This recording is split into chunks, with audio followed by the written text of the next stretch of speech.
Miamians and listeners from around the world, welcome to the first episode of Miami Global Net. Today we're talking education and culture. And to do that, we have Dr. Magda Novelli. She is the coordinator of the Italian program at Florida International University. She is also a board member of ODLI, the Organization of the Development of the Italian Language and Culture. We also have Mr. Claudio Pastor, Executive Director of the Societa Dante Alighieri of Miami. He is also Consul of Italy in San Juan, Puerto Rico. We will get to know these two organizations and how they contribute to Miami's culture. Welcome to Miami Global Net Podcast, where we showcase the people and organizations that support Miami's international landscape. Learn from local business owners, startups, diplomats, and community leaders. Get to know the tools and services that are out there that help you invest and grow in South Florida. Miami is a true global city where one can live and do business with a global reach. Well, good evening, guys. How are you guys doing today? Buonasera, Alessandro. Buonasera. You took Italian classes before. At least. Ciao. Ciao. Ciao. I'm fine. Thank you. What about you? I'm doing good. Thank you. And you, Claudio? We have here Magda. We have Magda Pearson with us, and then Claudio Pastor. I'm doing great. Happy to be here with you. Felicissimo di essere qua. Bene. And now we can switch to English. Thank you. Thank you for the host. So the idea is to get to know you guys a little bit and get to know about the organizations that you guys represent.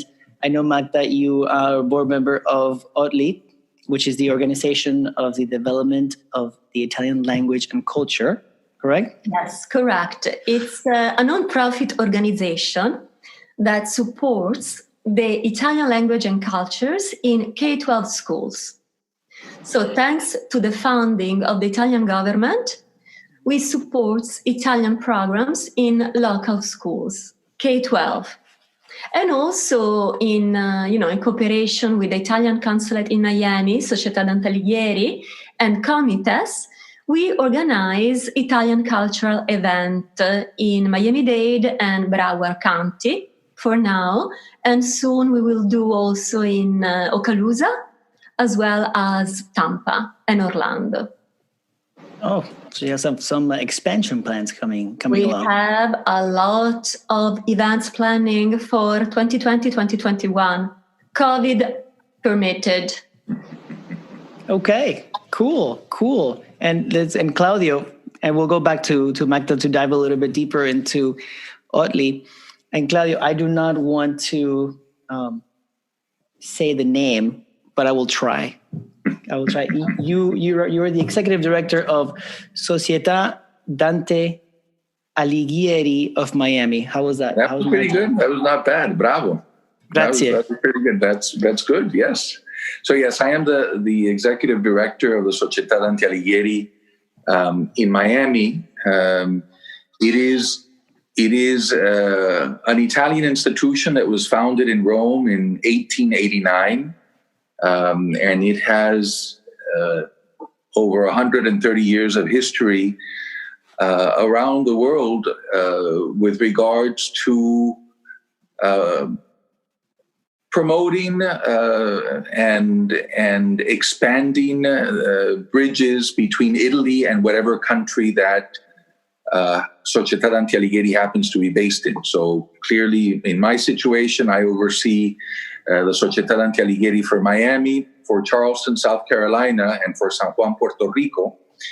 And it is my mission to oversee that bridges are built between Italy and the Italian community and the local communities. In Miami, we are very, very lucky to have a big demographic that is not just Italian American, but that is Italo Latin American, no? Which means that there are large communities of Italo-Argentinians, Italo-Peruvians, Italo-Brazilians, Italo-Venezuelans. And this has helped our institution grow tremendously since our founding in Miami. Next year, it will be 25 years that we have been founded in Miami.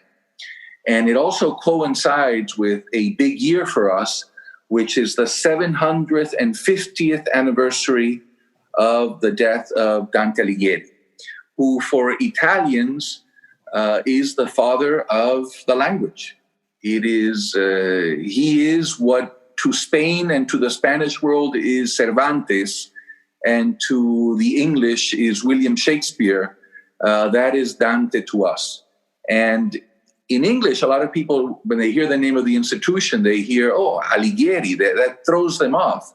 But that's because in Anglo culture, when I say Anglo, I mean US, England, and other English-speaking countries, he's just called Dante. So when you hear Dante's Inferno, Dante's Paradise, Dante's Purgatory, which is obviously something that people are very familiar with, that's the Dante that we're talking about.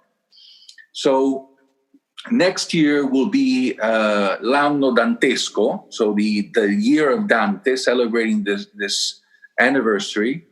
Sorry, I said 750. It's 700 years, not 750 since his death.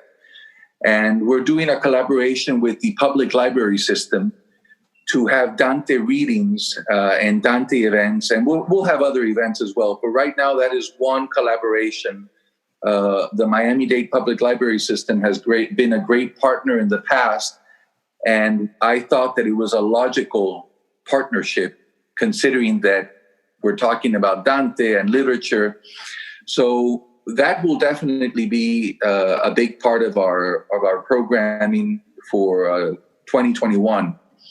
And we'll complement that as well as we were saying before with Magda, to do events in collaboration with ODLI and with the other Italian entities over the next year. So, Of course, COVID and the dynamic of COVID is still a question mark in some cases. But as we said, we're positive when we're planning. We're planning as we move ahead in the future, into the future in a positive sense. And it's a perfect parable because now we are living in Dante's Inferno with the COVID. Yes, exactly. And in 2021, we'll move forward the paradise, Kevin. Absolutely. Because every time, Claudio, so we have to do a beautiful, paradisiac event to celebrate the end of this nightmare and the new Renaissance. Yes, absolutely. Absolutely. I agree. I agree with you. I think that is a great analogy. I like that. Should we invite Alejandro to this? I think no party would be complete without Alejandro. So he has to be there. He has to be there. You guys are too kind. Thank you. What kind of readings can we expect to hear in this collaboration with the county's library system?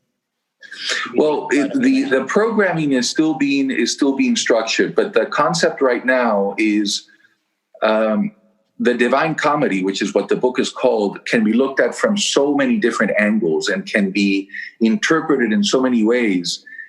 And like Magda said, you truly can use the Divine Comedy also to, make comparisons to the modern world and what is going on now. Dante's Divine Comedy had a strong politically connected component. Okay, Dante's circles, which were 9 circles going from hell to paradise, were very specific, and he goes into a very interesting narrative as to why each circle exists.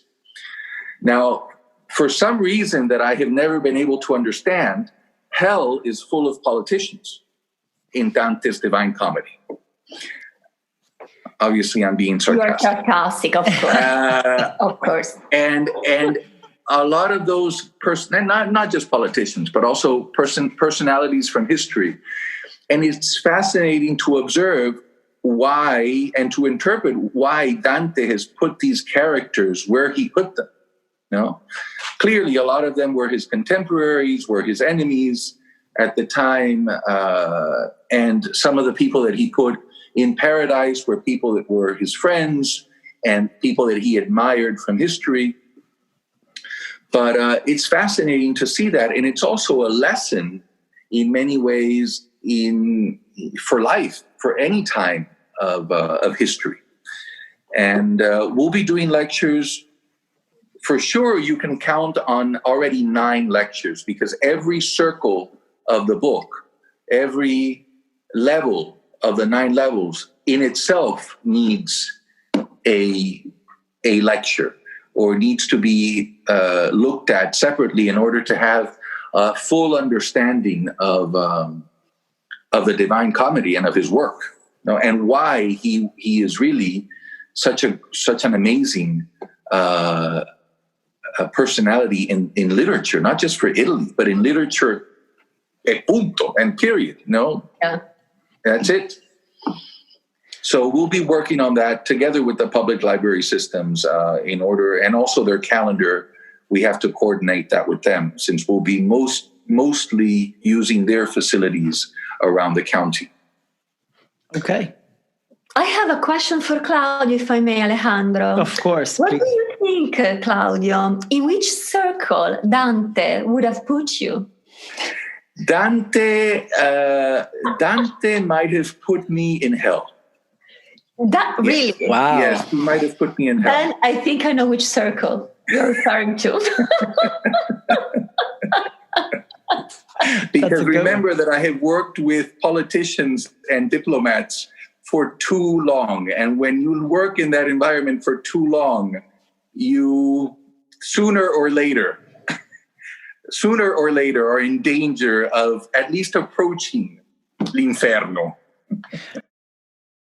That's what's beautiful about it too. If you are an observer of politics and diplomacy, no matter what period in history you look at, whether it's ancient Rome and the Roman Senate, or the Dante of Florence in the 1300s and the politics of Florence, or Miami in the 2000s, what is amazing about it is that certain dynamics are always the same, because it all boils down to humans, and humans will always have the same virtues, the same faults, and the same weaknesses.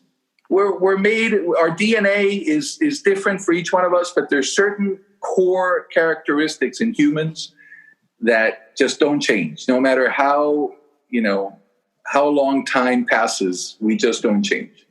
Yeah, and Machiavelli wrote it very nicely in The Prince, no? Yes. That there are certain things that they are repeating. It's a yes, and what was great about Machiavelli, and Magda knows I'm a great admirer of Machiavelli. Machiavelli was just a realist. He was just stating the facts. He was not in any way evil as he's portrayed to be. He was just stating things that people of his time didn't have the courage to say or to write, and he did. But anyways, yes. But going back to the Societa also has classes, because I took them. Absolutely. Because I took a class there when I was a wee one, yes. As I said before, a very promising young man. You were a young teenager, I think. You were very young. A huge part of what we do, and also a key part of what we do financially, because it's our greatest source of income that enables us to do everything else that we do, is the income that we get from the language classes. So we do teach, obviously, Italian, which is our mission. And for years, we've had a standing collaboration with the German consulate in Miami and with the French consulate in Miami. And there's also a part of the Societa Dante Alighieri, separate parts, but under the same umbrella, that is German programs with cultural programs and German language programs, as well as French programs, as part of what we do. And we have classrooms and students, and aside from doing the events that we do, that's also a big part. And people listening here in Miami, do you still have that school in the Gables? Oh yeah, the school is on Aragon Avenue, 300 Aragon Avenue, right next door to a very popular restaurant called Cafe Abbracci. We're in the building next door to Cafe Abbracci, and I mean, if you would allow me to make a plug for us, it's of course. DanteMiami.org is our website, and if anybody wants to call me and and ask me questions, my cell phone number from the office is 305-336-3566. Definitely.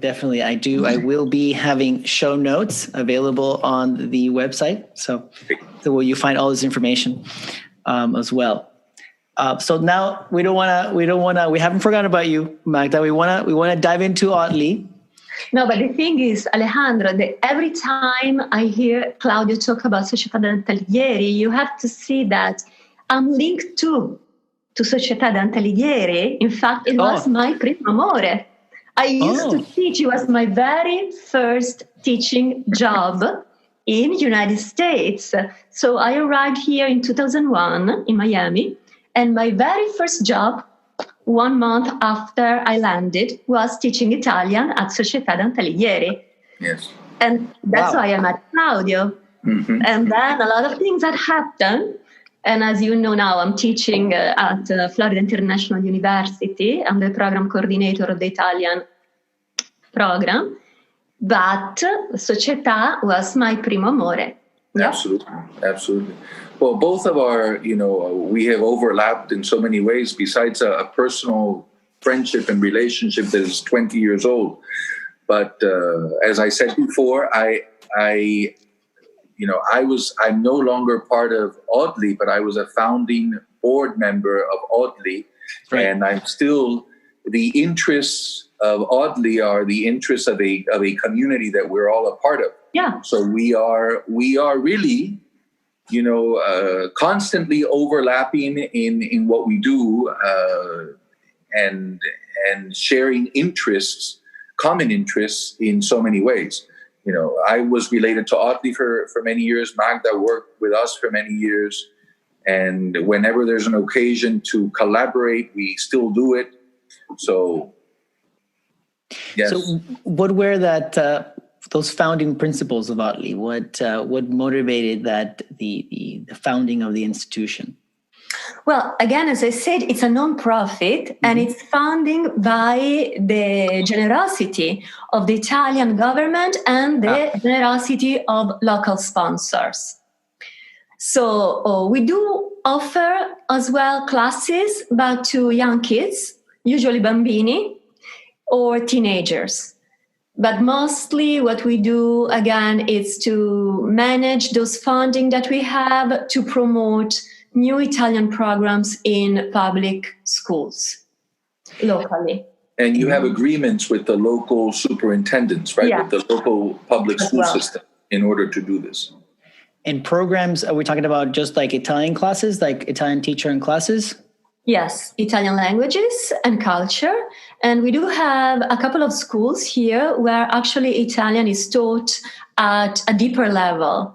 They have Italian AP, advanced program. They have Italian IS, International Studies, that comprehend maths in Italian, science in Italian, history in Italian.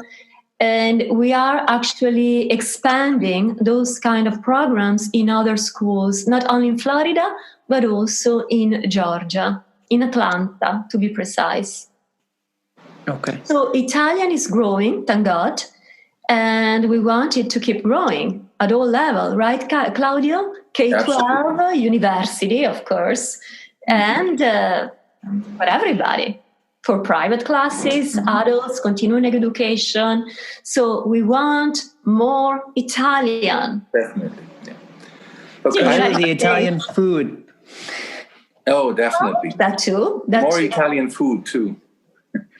Yeah, that's very important. It's very important for the soul. Definitely. And I know that Magda and I have worked together, on cultural events led by ODLI in conjunction with the Italian consulate. The Italian consulate. Aside from those, I mean, I know we did two events, right? One was the Fiesta. We did due festa italiana. One was Festa Italiana di Primavera, so the Italian spring at the city hall that was beautiful in the balcony, remember? Oh, yeah. Yeah, it was beautiful. But also Dante Alighieri was part of the event as well as comites. And then we did one other festa for the month of the Italian language. That was in the month of October 2019. Right? Yeah, was 2019? I think we did 2019. I believe so. See? And the other one too was in the balcony of the beautiful Miami City Hall. Mm-hmm. Okay. Beautiful. Yeah. It's beautiful. It's a nice space. Hopefully we can do another one also this coming October. I don't see if you reach out, I don't see why they wouldn't let you use the space. Or we can find also another space, no, Claudio? Maybe we can have 2 festas. Perhaps. 3, maybe. Or 3, sure. Magda loves festas. I love them less. I love them less. I'll support her. If Magda wants festas, I'll support her. It's part of that Italian essence, right? To celebrate with food, friends, wine, Definitely. friendship. So I'm curious, obviously being, hardcore Italians, what are your favorite spots here that you think that that we want to share? Well, to me, I can tell you that it's Vizcaya. My favorite spot in Miami to go, it's Vizcaya. I do feel at home every time I go to Vizcaya. Even though it has, a Spanish name, it's practically a copy of an Italian villa in the Brenta River up in Veneto, yes. And there are so many Italians, artifacts there. The design, the structure, the Italian gardens. So to me, it's Vizcaya. Even though I have to say the Vizcaya Cafe, it's better. Non ti piace? No, mamma mia. That one, no. I had no idea I had a cafe. But Vizcaya is my favorite spot here. Okay. Yes. It would be perfect if the cafe were really Italian, right? If they had a Rosetta Cafe inside in Vizcaya, you would spend you would be there every day. I would go there every day. Really. What about you, Claudio? I have to tell you, I know you've had a long love affair with Vizcaya, but I agree with you. I think Vizcaya is one of the most beautiful spots in the city to spend an afternoon. I could spend hours there. It's one of those places that I could really just spend hours and walk through the gardens when the weather is beautiful. It is really like an Italian villa, and it's just beautiful. There's something about it that I love. Maybe also the jungle around it, the forest around it. I like too, seeing that Miami subtropical vegetation around this beautiful Italian villa, I think is also this beautiful contrast. I love, and I think Alejandro, I know maybe you meant also spots as in restaurants and cafes. I know that was maybe your intention. Of course, I'm curious. I want to eat. I'll get to that in a second. But I also love, just speaking about, I love nature. I love that connection to nature. And I love Key Biscayne. I love, the national park there, which is very close to Vizcaya. But anyway, as far as food, I don't know. Magda is much more in tune with the restaurants and cafes around town. I tend to be very boring because I always go to the same places. If I like one place, I always go to that one place. But I think, Magda, you you go to know... Caffè Abbracci, no? Well, I go a lot to Caffè Abbracci because it's right next door to our... But I'm also good friends with Nino, the owner, and I think his way of managing the restaurant is definitely, no doubt, that it is an Italian approach to ristorazione, to the what in Italy is something, if you're a waiter in Italy, it's your profession. Here, you're a waiter sometimes as a temporary thing. You're a student in college and you're a waiter for a while, or you need to make some extra money and you're a waiter. But in Italy, a waiter is it is your profession. That is what you are. Yeah. And the service aspect of a restaurant, I'm sorry we go off into these tangents, Alejandro, but it's interesting. This was a premeditated tangent.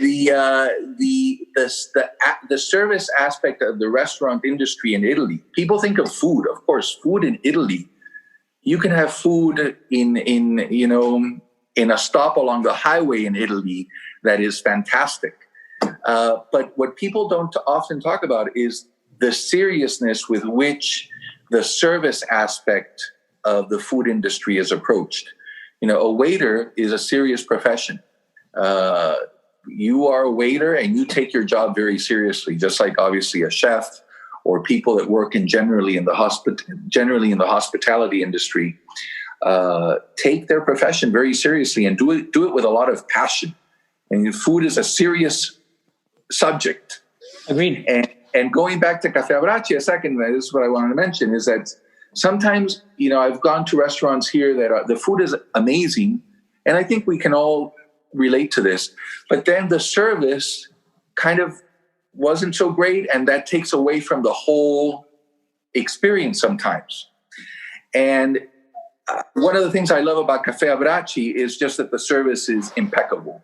Every time you go there, they know your name. You're treated. You feel welcome. Okay. But because you're part of the Caffè Abbracci family by now. But it's true, I agree. I've been there actually a couple of times with you. And yes. I have to say that the food was good and the service was excellent. But there are a lot of spots, Italian restaurants. Yes, that is true. Very good. Very good. Very Ice cream shops, bakeries. Pizzerias all over the place. And there's amazing Italian success stories. I mean, there's one group, which is the Graspa group, which is owned by a young man. Well, he's no longer a young man. When I first met him, he was a young man by Graziano Sbrogio. He came here as a young man to Miami Beach in the 1990s, opened his first restaurant. I think it was Pizzeria Spritz on Lincoln Road. It became a huge success, and then he's been opening different restaurants around town. La Salumeria, which there's a branch on Miracle Mile. He has several locations, and I can tell you, and there are many others. I don't want to be unfair and just pick one here and there. Yeah. But that's one example of somebody who came here with a passion for Italian food, with a connection to his land. He's from Veneto. His family is from Veneto. And he came here as a new Italian young man in the 1990s, and now he's an integral part of our community and an integral part of our food scene in our community. Yeah. Another one who is Tommaso Morellato. Yes, part of our family, Tommaso Tommaso Morellato from Toscana Divino. And we have somebody who is part of our Italian close-knit family, the son of a lady who works at the Italian consulate, Giorgio Rapicavoli. And which one is his restaurant? He has opened a couple of pop-up restaurants. He owns the one in Peacock Park in Coconut Grove, which is called something Vine. Oh, it's a beautiful restaurant outside that has an outside seating area, and he has a couple of other restaurants. He is a young man that his mother is Italian. She works at the Italian consulate. Grew up with a family that had a passion for food, and he's a local. He's probably one of the better known local chefs. It's called Glass and Vine, I think. Yeah, what is it? Glass and Vine, according to my quick Glass Google and search. Vine. Excellent, bravissimo. Exactly. That's the restaurant, which is close to City Hall, down the street from City Hall. Yeah, it's like a little unique partnership there because it's a park, Right? And the restaurant is attached to a park facility. Right. And then the trees there are very lit up at night. It's very it has a very nice view. And then of course the park continues. Yeah, it's great. And the food isn't bad, I think. I mean, the ambiance is beautiful, I think, at night and during the day. So, and Magda was talking about Rosetta before, right? It's very good, but that is a cafe. That is more like it's different. Cafe. Yeah, it's not really it's not a restaurant. And what else? A pizzeria. We have the two pizzerias that now I can't remember the name. I don't know why. One is on Biscayne, that it's from Naples, the Pizzaiolo, and it's delicious. Remember the name of Pizza that? One? Pizza One? No. Is the Pizzaiolo's name? It's Carmine. Munacciello. Munacciello, delicious pizza. And another pizza from Naples. It's in South Beach, Espagnola Way.